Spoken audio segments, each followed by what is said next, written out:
Okay, in this particular chapter, what I would be taking you all through is the shading techniques. Now, don't worry, there are not too many techniques. Each artist has his own way of doing things. So, there are basically, there are only four techniques of shading. The first one is hatching. The second one is cross hatching. The third one is contouring, and the fourth one is smudging. These are the basic four shading methods with which you can completely manage your entire sketching on the pencil part.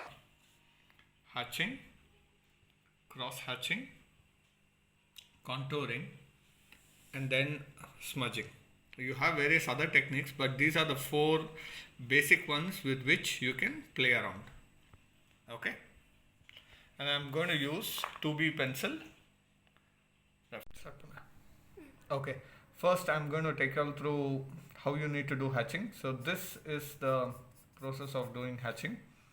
So you can either do it vertical or horizontal or slanting, but it should be, the lines should be thin and there should be a minimal gap in these. So this is called hatching.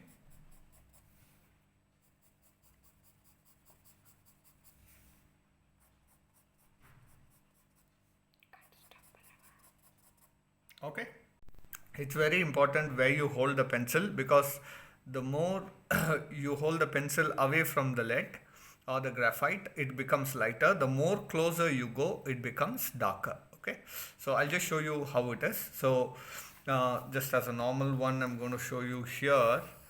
If I hold this pencil at this distance, you see my hatching is going to be like this.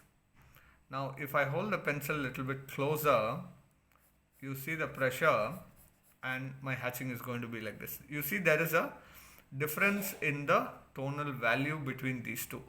This is more lighter and this is more darker. And if I hold even more closer and give more pressure, then my tonal value is even more darker.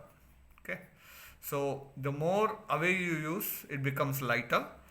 So you have to just touch it, and then as you go close by, the more pressure you can use. Okay, now let's go to cross hatching. Now cross hatching is just the extension of hatching.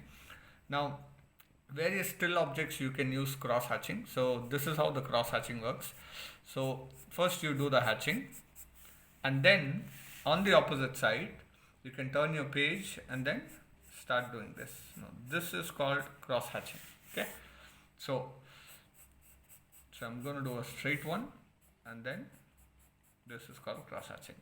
Now this is very useful when you're doing lot of shading at the background or on your portraits, shadows. There this is very much used, and then you can complete your particular artwork. So I'm going to do one more. This is called cross hatching. Okay. Now for contouring, usually it's on a curved type of hatching, so they're calling it contouring. Now you have certain objects which you are trying to draw, a glass or a vase or a spoon, a curved one, say orange, apple, all that. For that you use contouring. Now this is called contouring. Okay, just a C curve.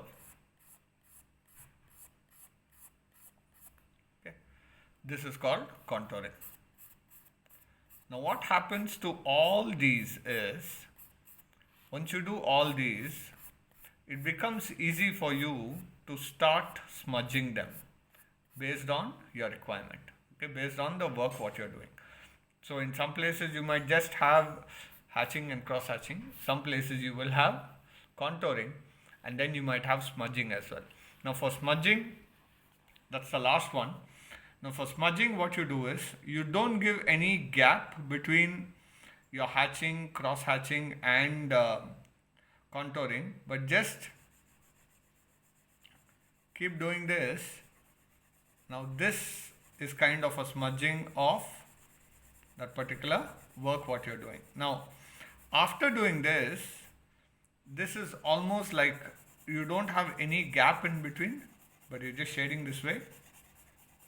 Okay, and then you can use a tissue paper and then just press this. Now I'm just, for a reference, I'm just using my finger here, but you can use a tissue paper or a Johnson bar and then just erase this, just press it this way.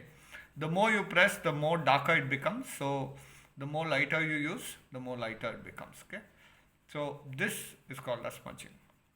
So now on this you can write whatever you want, so it becomes that much more clearer.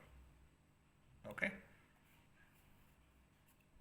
as an example, I'm just writing an alphabet and I have done the smudging. Okay, now these are the 4 basic techniques what you can use for a lot of your artwork.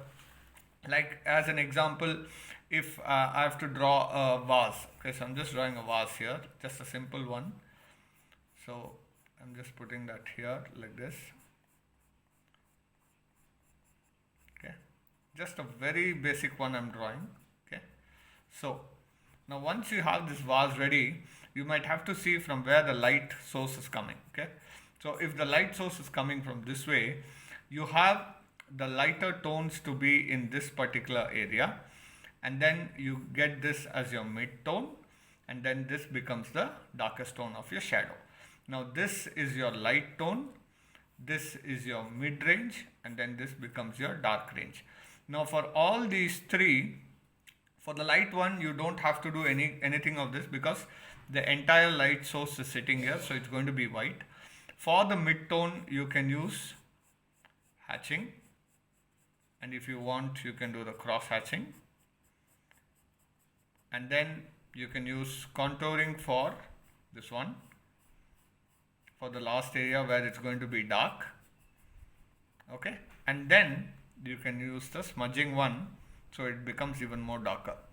Now this is just a very rough idea of how to do the shading techniques, your hatching, cross hatching, contouring and smudging, and then on a specific object. Now as you get into the particular drawing with more details, all these hatchings, cross hatchings, all this becomes more real, and in the background you can actually give such cross hatching which makes it very natural. Now I will show you a couple of my drawings on which I have done the hatching and cross hatching and the smudging as well and contouring. You will see in the